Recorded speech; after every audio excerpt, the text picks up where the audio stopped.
Hello, and welcome to today's episode of Not Defined by Endo with me, Teniola.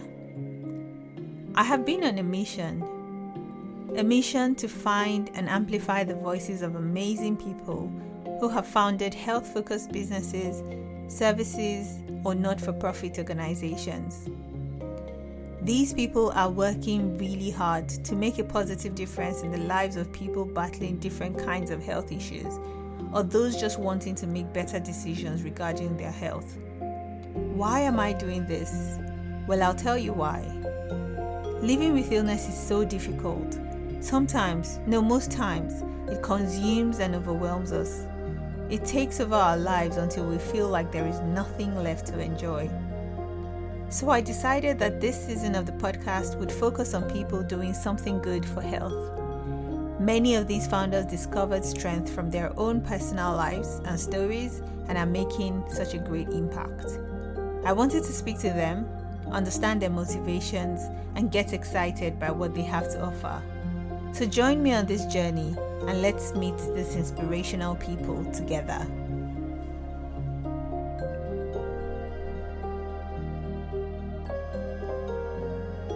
Today's episode is with Jodie Hughes, the founder of the charity Endometriosis South Coast in the UK, and a Ph.D. student studying how endometriosis differs in different groups of people. Jodie's endometriosis story begins at the tender age of 11, and like many of us, she has had to navigate a behemoth healthcare system, advocating for herself and others, and raising awareness about the disease. Endometriosis is such a poorly funded and poorly researched disease, and Jodie is working hard to change this by devoting her life to studying the impact of endo. For her undergraduate and master's studies, she researched the stress levels of patients with endometriosis and was able to obtain statistically significant results in both studies. Apart from doing research on endo, she also founded the all-inclusive charity called Endometriosis South Coast, supporting and educating those with endometriosis by running webinars and support groups. So join me today as I speak to Jodie and learn more about all she does.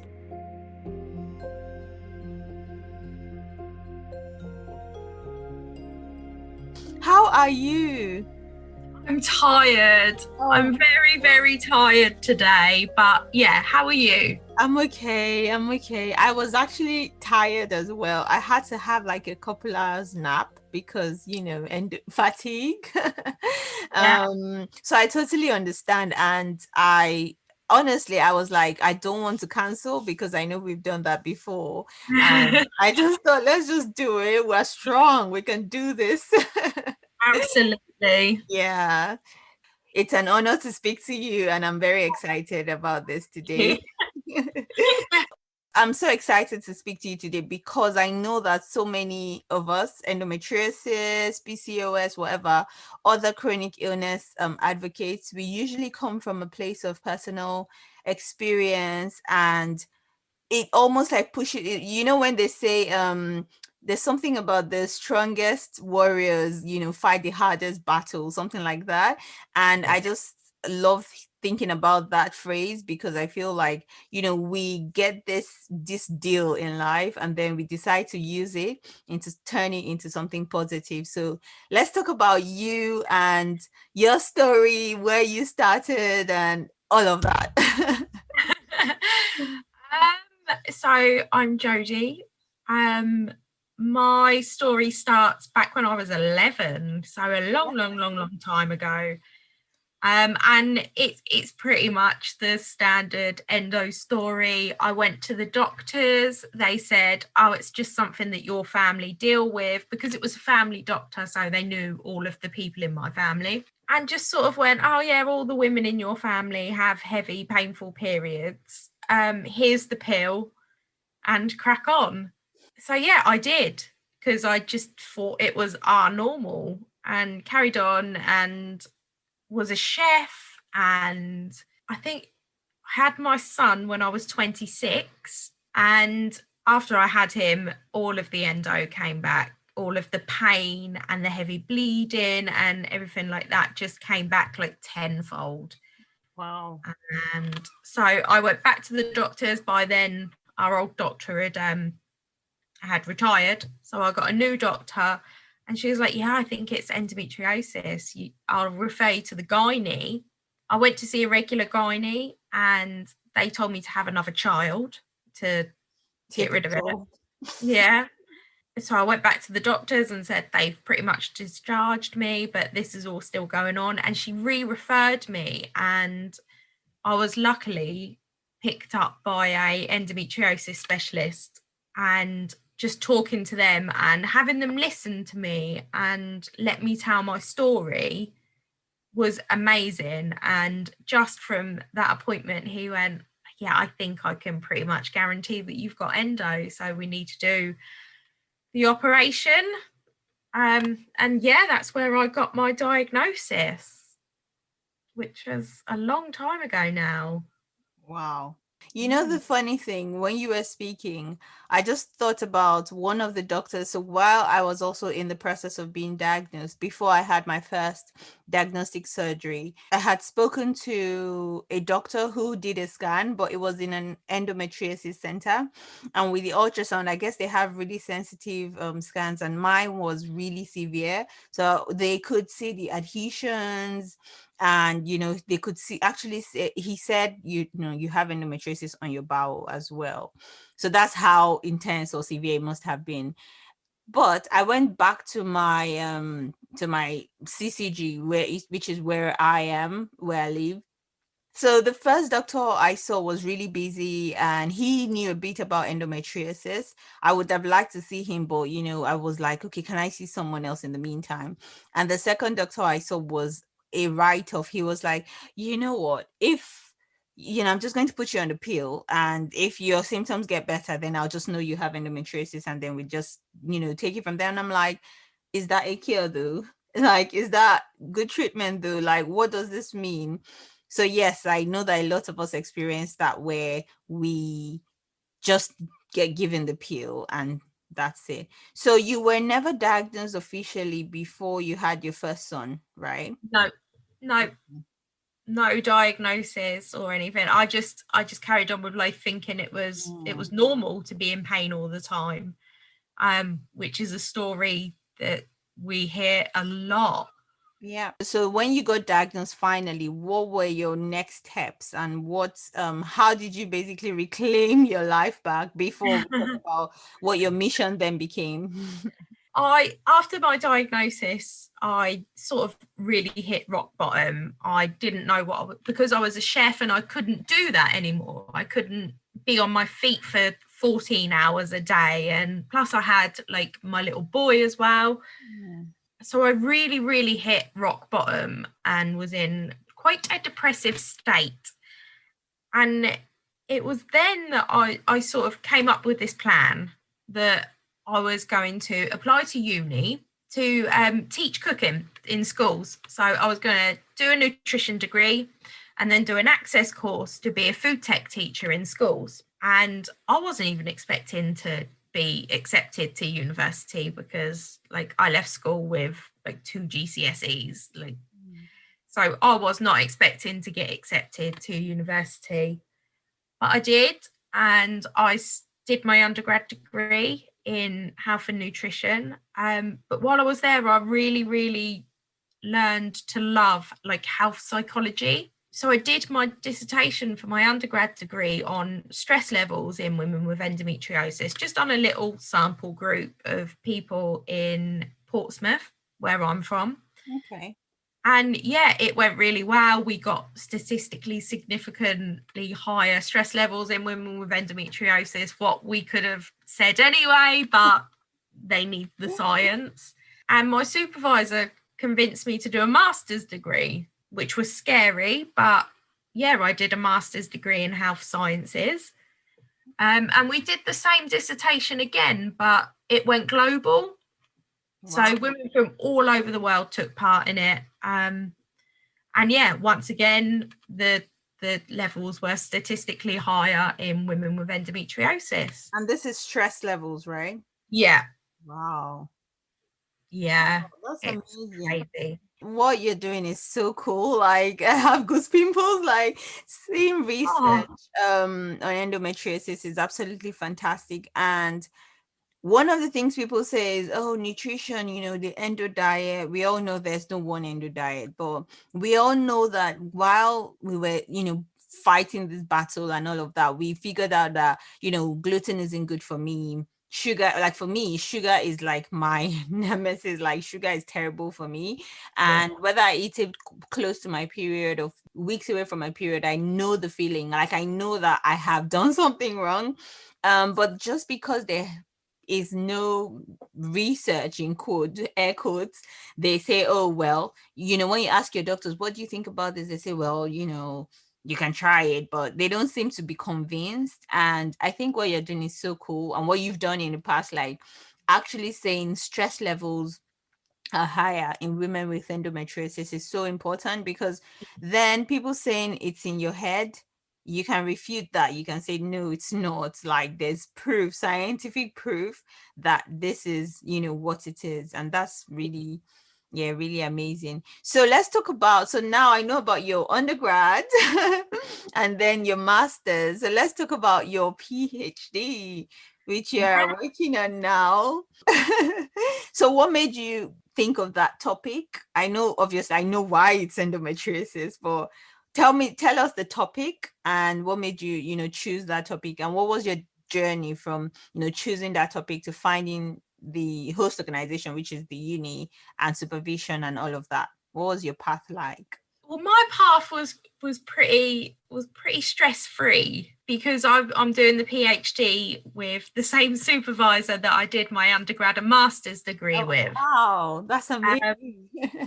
I had no intention of doing a PhD until he sort of sat me down and went, I think this work needs doing. This work needs to be out there. So yeah, that it's crazy having someone that believes in you that much to sort of say, no, you need to do this, and you're the only person that can do this, so you need to do it. So yeah, that was really exciting, and the university completely took me up and said, yep, you can do it here, probably because I'm self-funded and didn't need any funding. Oh, I see. But yeah, so the topic of the PhD is how endometriosis differs in different sample groups of people. So there is a massive gap in the research, especially for social sciences. So we wanted to look at care and how it differs, like in area of the country that you live, whether it differs when you see a BSGE approved centre or a regular gynecologist. We're talking about racial biases, we're talking about gender biases. So it's going to be really, really, really interesting. The data collection has just gone live, so people can take part in the survey for me. It will be live for a little while, so it will still be going when this podcast goes out. Okay. So yeah, it's really, really exciting, and there needs to be more research done on the social sciences side of endometriosis. Like, it's fantastic all the work they're doing at the moment with the where it comes from and what drugs we can use and stuff like that, but there needs to be more on the social sciences side of things. Talking about nutrition, there's actually a PhD that starts in September, specifically looking at endo and diet. So that's going to be really interesting when that work comes out. I'm really looking forward to that. Yeah, me too. I think I saw it. I saw it on Twitter with what's that? Ed, what's his name? I don't remember his name. Andrew Horn. Andrew Horn, yeah. I remember seeing it and I was like, oh, I wish I could apply. I think it was ending like really close, maybe January 27 or something like that. So I was like, oh, it was like a call for anyone who was interested. Yeah. It was supposed to be a funded scholarship. It seemed quite interesting because all the doctors saying, well, we don't know for sure if nutrition works. This would like be like a good Yeah. way, and hopefully they'll reach statistical significance, which I'm excited to say that right now, because I just started looking into statistics again, at work, and doing calculating power and sample size and all of that, knowing the different kinds of tests is so exciting. So I feel like I know what I'm talking about a little bit right now. But yeah, that's amazing. I think, like you said, the social science part of it is quite important. And we know that there's a lot of, implicit bias, explicit and implicit bias when it comes to, racial biases, Black people, ethnic minorities, and all of that. I think I've mentioned this in one of my episodes before, that can't be certain. And that's the thing with bias. You can't be certain if that was the reason why the person treated you that way. But I remember speaking to a nurse about my medication. It was supposed to be the 3 monthly injection that you take to stop the period. And she was really like, why are you here? What are you talking about? Like, really rude. And I was like, no, I know what I'm talking about. Have a look at my documents. Go on the system. This is the drug I'm supposed to use. This is why I'm using it, blah, blah, blah. And I was shocked because at the end of the conversation, she actually apologized. She was like, oh, sorry about all of the misunderstanding. So it's just like, seriously, you don't, like, there's so much to learn and so much to do when it comes to implicit bias. And so it's amazing that you're, looking into that topic as well. I think it would really be helpful. One other thing I wanted to mention, I've said this before, so I can say it again. I have a particular condition called ascites. I don't know if you've heard of it, but it's ascites can be caused by other things, but ascites due to endometriosis is really blood or fluids pooling in your pelvis, Yeah. and just filling up there. So every time you get a period, it adds up there. There's no real, like, explanation for why it happens. It's just like, yes, because of endometriosis, because they will check your liver function and some other things, because it could be other things like cirrhosis of the liver or something like that. But this was definitely due to endometriosis. And I was trying to do some reading about it, and apparently it's more common in Black people, because even when I asked the doctors here in the UK, like, is this, common? They all say it's rare. But then I spoke to a doctor in Nigeria who is also an excision specialist, and I was like, yes, I've experienced this quite a few times. So I think that my point is, this is important what you're doing. If we can understand the differences, both medically and, socially, whatever, of people's different experiences, where they're located, where they're from, I think that would be really, really amazing. Yeah, fingers crossed. It will make quite an impact once it comes out. Yeah.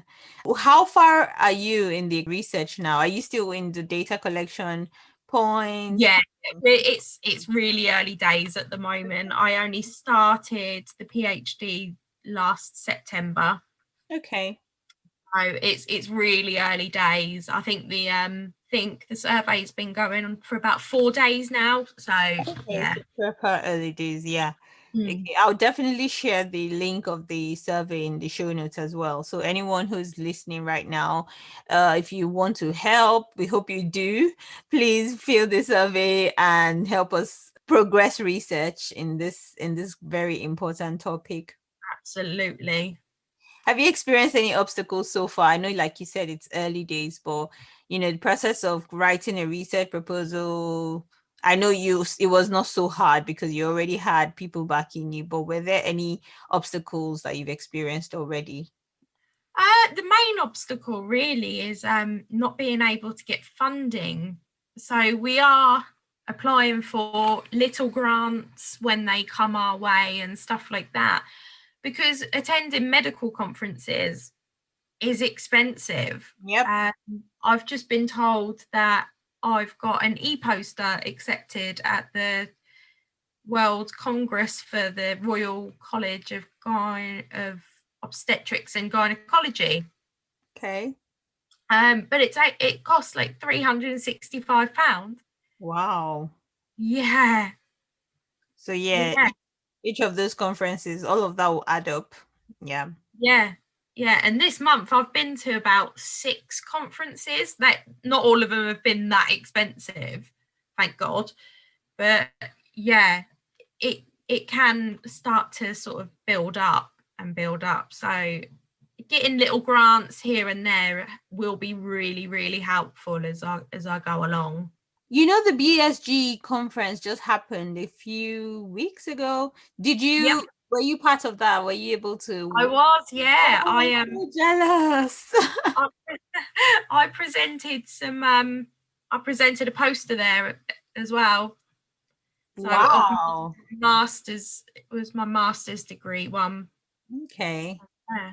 Oh, that's amazing. I'm going to do a PhD. I have to now, just to be part Do of it. conferences. And if Yeah. you can do it in Edinburgh, because they're fantastic up there. They're doing some really, really good work.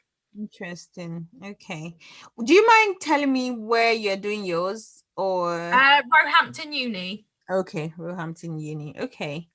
They're doing some really good work with endometriosis as well. Which one? Oxford. Oxford. Okay. Okay, so for anyone listening, if you want to try any of those unis, if you're interested in doing endometriosis research. Definitely. Okay. For anyone who is like me, trying to, go into PhD, or maybe not PhD, because not everyone has a first degree or master's, but anyone who's interested in research or anything about endometriosis, what would you say should be like a first step, or in going through that process?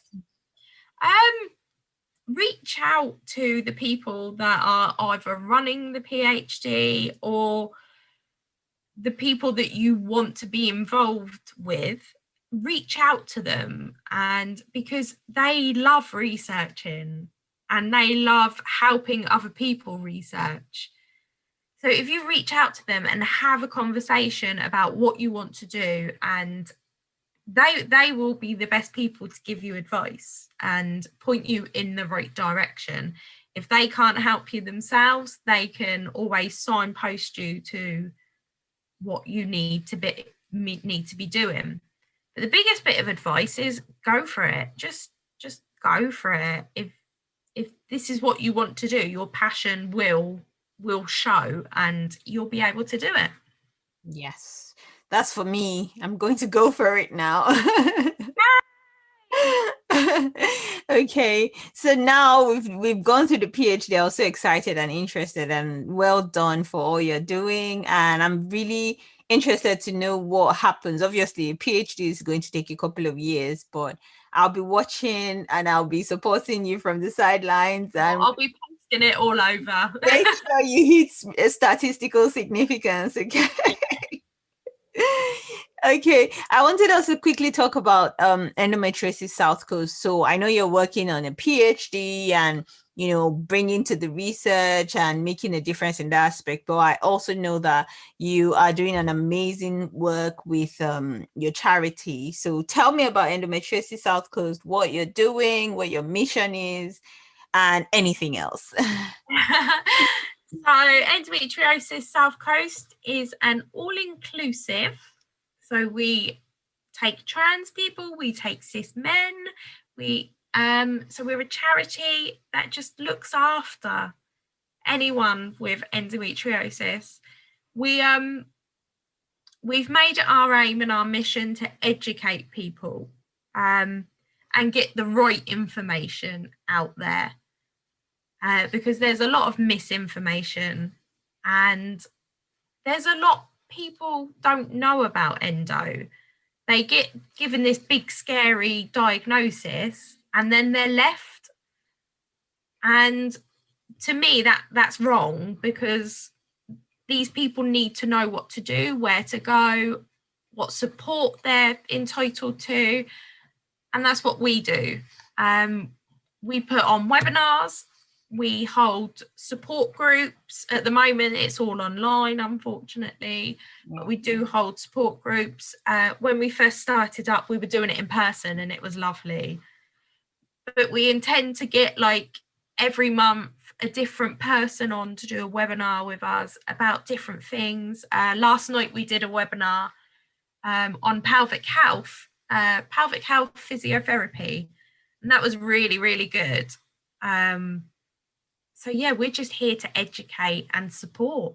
I love that, just because you were saying the misinformation that is out there, and educating, I think, is the first step. Like, it does so much. People saying, people going to their doctors and saying, wait, what kind of endometriosis do I have? Is it an endometrioma? Is it deep infiltrating? Like, just having those words and showing that you know what you're talking about. Like, I always say, arm yourself with knowledge, and when you go into your doctor's office, have questions that you want to ask, understand it.